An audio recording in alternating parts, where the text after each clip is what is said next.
Oke, di video kali ini kita akan membahas tentang bertanya atau asking question.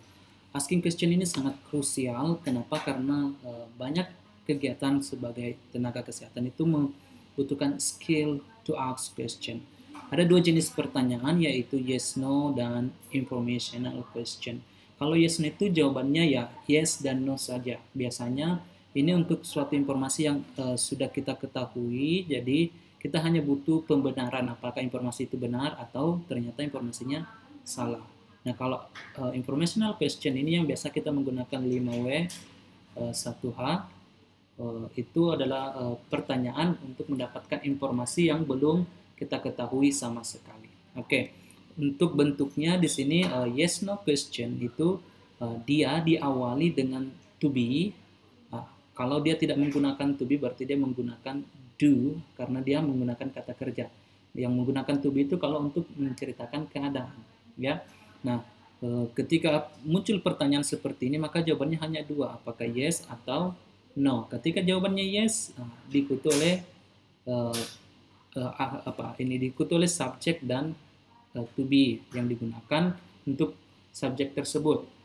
Kalau jawabannya is your name Aco? Ya, no, I'm not. Kalau bukan Aco ya, biasa juga I'm not Aco bisa. Atau are you happy? Yes, I am happy ya. Jadi jawabannya kalau yes itu pakai I am. Tapi kalau negatif, no, I am not. Sama dengan do. Do you work in the hospital? Kamu bekerja di rumah sakit? Oh yes, I do. I do work in hospital. Jadi ini bisa ada, bisa tidak. Sama dengan do you live in Palopo? No, I don't. I don't live in Palopo. Jadi kalau dia positif kita bilang yes I do, artinya ya benar. Kalau tidak benar, no I don't, itu tidak benar. Do you like eating noodle? Yes I do, artinya dia suka makan. Ini sangat sederhana sekali. Yang penting kita tahu kapan kita menggunakan to be yang digunakan dalam pertanyaan. Biasanya kan am I, are ini untuk you, they, we, is ini sudah kita pelajari sebelumnya. Sama dengan do dan does. Kapan kita menggunakannya itu kita harus tahu bahwa Ayu Dewi itu menggunakan do ya ketika dalam bertanya, maka dia do you, do they, do I. Sedangkan he, she, it itu dia menggunakan does. Jadi kalau misalnya nurse, baby, kalau dia orang satu, benda satu itu pakai does. Dia sama dengan it. Kalau bendanya banyak dia pakai do, dia sama dengan they. Itu subjeknya ya. Nah, sekarang saya ambil contoh ketika ingin membuat pertanyaan itu dari bentuk kalimat positif dulu, kalimat yang biasa kita gunakan. Contoh I am a midwife. Ketika kita ingin membuat pertanyaan, jawabnya am I a midwife? Tapi ini sebenarnya yang di atas ini jarang kita gunakan.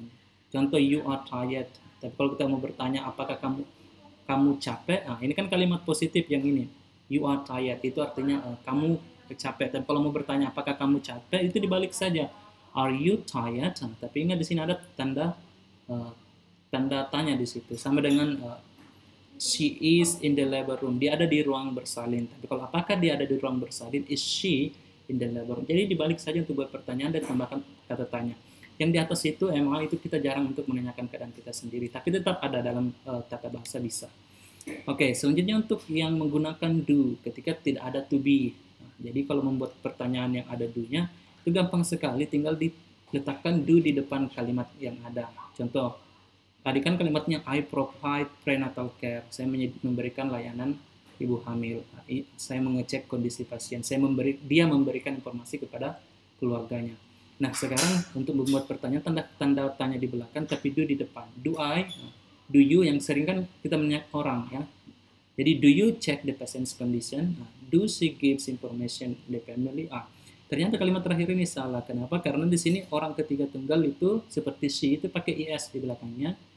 Itu salah. Mestinya itu is-nya pindah ke depan. Jadi does she give information? Karena is-nya pindah ke depan, s-nya, maka di sini sudah kembali ke bentuk dasar give. Oke, jadi she ini orang, satu orang. Jadi subjeknya tunggal, orang ketiga maksudnya itu harus kata kerjanya kembali ke bentuk dasar. Di depan yang berubah jadi does. Oke, jadi ketika kita bertanya, apakah kita menggunakan to be itu ataukah kita menggunakan do, itu tergantung dengan apa yang kita tanyakan. Kalau kita menggunakan to be, are you, for example, itu harus diikuti dengan kondisi-kondisi yang sudah saya sering jelaskan. Tapi kalau menggunakan do you, itu diikuti oleh kata kerja. Do you go to school? Do you go to work? Do you check the patient? Nah, itu untuk yes no question ya, langsung saja. Nah, untuk yang bukan yes no question, kita menggunakan kata kerja 5W1H. Jadi 5W itu what, where, when, why, how, dan how. Itu ketika kita membuat kalimat, kita ingin menanyakan, itu harus ada to be ataupun penggunaan do di tengah-tengah. Jadi contoh, where am I, di mana saya? Where are you? Ketika saya menggunakan kata ini ya, where are you? Jadi seperti itu, ada to be di depannya. Kalau kita menanyakan tentang ada hubungannya dengan kegiatan, maka harus ada do-nya. Where do you live? Ya. Why do you go to work? Bisa seperti itu. Tapi ketika tidak ada do atau are di situ, maka kalimatnya biasanya itu salah ya. Jadi tidak semua, tapi umumnya itu akan salah ketika kita bertanya tidak ada do di seperti kita bertanya why you atau where you. Ini biasanya seperti itu, where you atau where are you yang tepat. Ada are-nya di situ.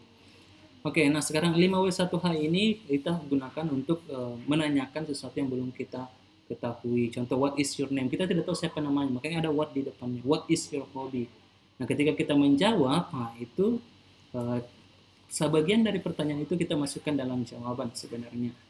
Coba, where do you work? Di sini yang kita perlu perhatikan adalah akhir dari pertanyaan kita itu menjadi awal daripada jawaban.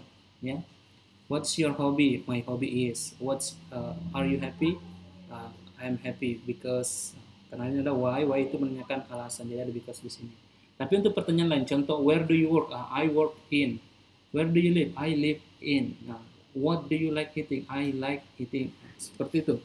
Nah, kalau kita melihat bagaimana prosesnya untuk menjawab seperti itu, ketika ditanya what is your name, yang dirubah itu pertama karena di your name maka jawabannya nanti my name. Jadi your name diganti dengan my name. Jadi kalau ada your maka itu akan berubah menjadi my di dalam jawaban. Nah, kalau ada you, ini akan berubah menjadi I. Oke. Makanya di sini ketika saya menanyakan your name, maka itu akan berubah menjadi my name. Ini berubah turun ya, tapi to be-nya tetap di sini digunakan. Karena tadi di sini kita menggunakan to be is, what is your name? Nah, kalau to be is itu tetap bisa digunakan dalam jawaban ketika memang subjeknya benda seperti my name atau my birthday. Tapi ketika subjeknya berubah seperti I, tadi kan subjeknya sini you, makanya dia pakai are. Tapi kalau dia sudah berubah menjadi di sini kan are, ya, makanya karena dia pakai you.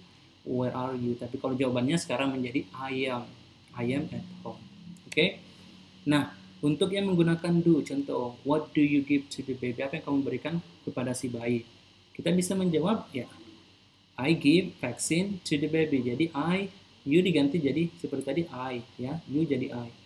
Nah, kemudian kata kerja yang di belakang ini dimasukkan dalam jawaban kita. What do you give? Jadi I give vaccines.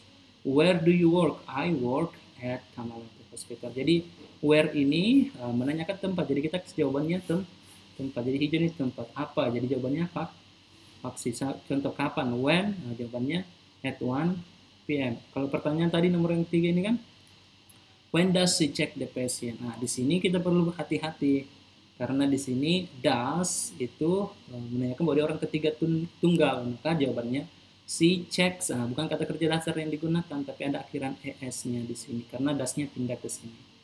Oke, untuk penjelasan bagaimana membuat pertanyaan atau apa saja yang menjadi pertimbangan ketika bertanya, kita akan bahas di sesi Zoom. Itu saja, silakan kerjakan kuisnya. Jika ada pertanyaan lebih lanjut, bisa sampaikan di grup WhatsApp kita. Saya Mr. Ismail, sampai jumpa di video berikutnya. Terima kasih.